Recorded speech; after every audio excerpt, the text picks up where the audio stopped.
ছাত্র জনতার অক্লান্ত পরিশ্রমে এগিয়ে যাচ্ছে দেশ।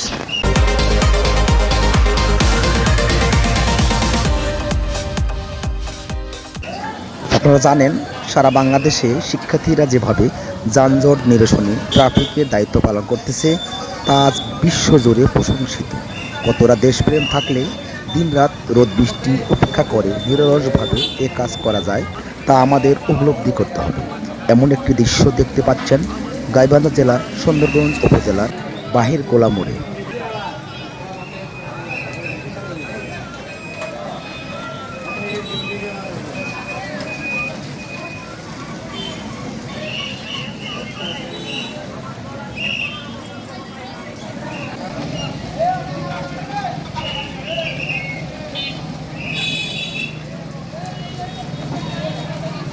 আনসার ভিডিপির পাশাপাশি স্কাউট সদস্যরা গুড়ি গুড়ি বৃষ্টিতে ভিজে তারা যানজট নিরসনের কাজ করতেছে।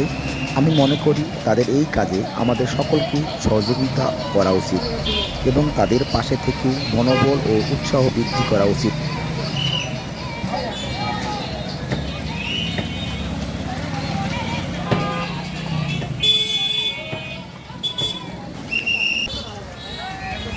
আমি মোহাম্মদ মমিনুল ইসলাম রফি, অনুসন্ধান বাংলাদেশ, সুন্দরগঞ্জ, গাইবান্ধা।